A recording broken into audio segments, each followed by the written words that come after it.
Matron Yara was a woman who carried herself with an air of purity and humility. Dressed in immaculate white uniforms, she was the picture of devotion, with a gentle smile always playing on her lips. Every day as she walked through the hospital corridors, her voice would echo with a soft, reassuring tone, "You are blessed." It was a phrase she uttered to everyone she encountered, patients, nurses, doctors, even the janitors. The staff and patients alike had nicknamed her Pastor Mrs. She was, to all who knew her, a saint in human form. However, behind the holy facade lay a dark secret. Matron Yara was not the devout woman she appeared to be. Instead, she was involved in a sinister practice that thrived on the innocence of newborns. For years, she had been harvesting the hair of babies born in the hospital, using it for her dark rituals. Her ability to maintain her holy image while indulging in such wickedness was extraordinary. Matron Yara's method for collecting the hair was as calculated as it was deceptive. She had the perfect strategy. She was in charge of the hospital's maternity ward. This gave her easy access to the newborns. Whenever a baby was born, she would insist on being the one to clean and swaddle the infant before handing it over to the mother. Her gentle hands would cradle the newborn's head, and with a sleight of hand that was almost imperceptible, she would snip a tiny lock of hair, usually unnoticed by the overjoyed and exhausted mothers. And sometimes, she would carry the babies to the bathroom and cut enough portion of their hair with her evil scissors. Matron Yara was meticulous. She kept the hair in a small velvet pouch that she kept inside an inner pocket, hidden under her uniform. The hair would then be used in rituals that were meant to grant her prolonged youth, influence over others, and a wealth of dark knowledge. The rituals were conducted in the secrecy of her home. There, she had a hidden room filled with strange objects, candles, scissors, magical kettles, and jars containing various peculiar items, including the hair of countless babies. Over the years, some of the doctors and nurses began to suspect that something was amiss with Matron Yara. Dr. Adams, a seasoned pediatrician, was the first to notice. He found it odd that Matron Yara always insisted on handling the newborns before anyone else. Dr. Adams shared his concerns with Nurse Olivia, a sharp and observant young nurse who had recently joined the hospital. Together, they started to keep a closer watch on Matron Yara. But despite their efforts, they could never catch her in the act. Matron Yara was always a step ahead, her methods so well practiced and subtle that they remained undetected. Once, Nurse Olivia pretended to leave the room after handing a newborn to Matron Yara, only to hide behind the door, watching her every move. But Matron Yara, sensing something was off, simply blessed the child with her usual "You are blessed," and handed the baby back without incident. The nurses and doctors continued to suspect, but without concrete evidence, they couldn't act on mere hunches. The turning point came with the birth of a child who was unlike any other the hospital had seen. The mother, a mysterious woman named Aisha, had arrived at the hospital alone, in the dead of night. She was serene and calm, and though she spoke little, there was an undeniable aura of power about her.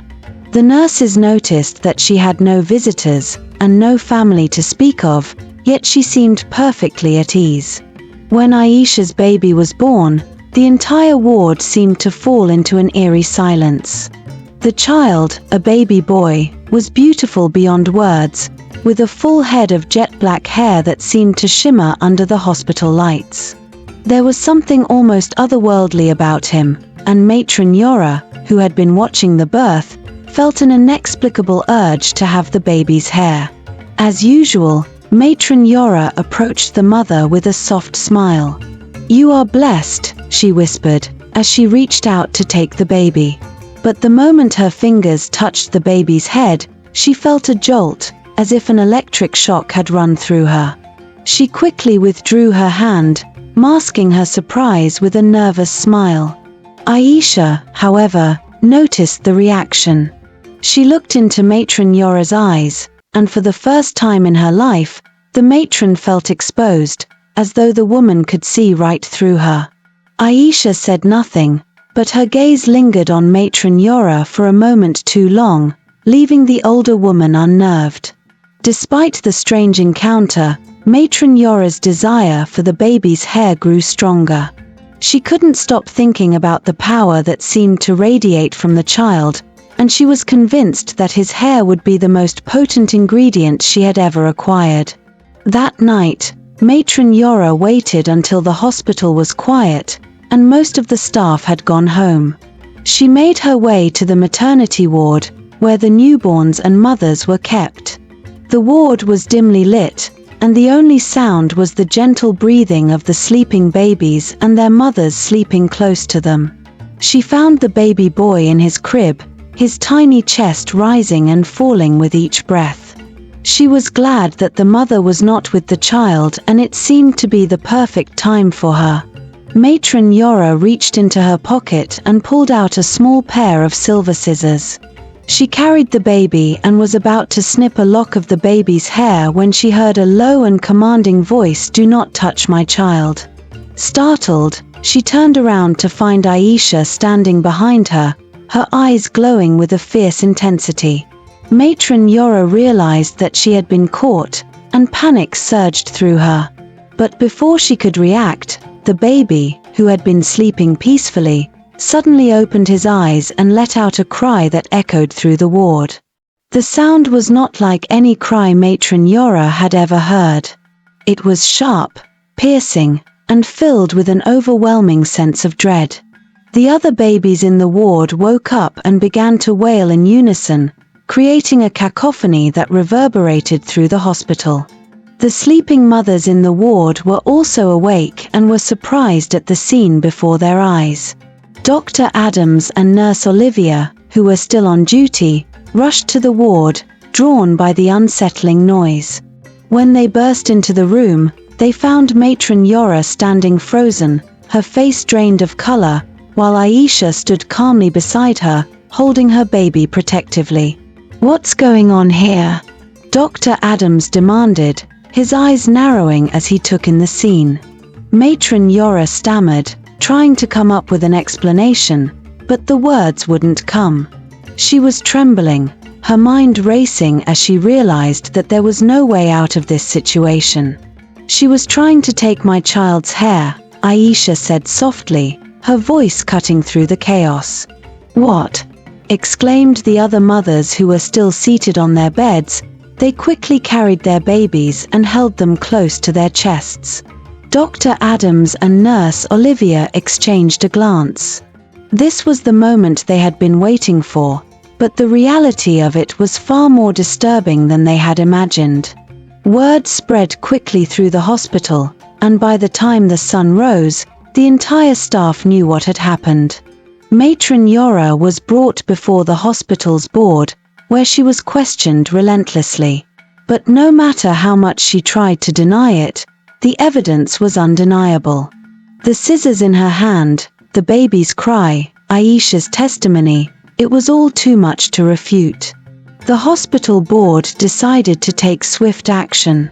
Matron Yara was stripped of her position and brutally disgraced in front of the entire hospital staff.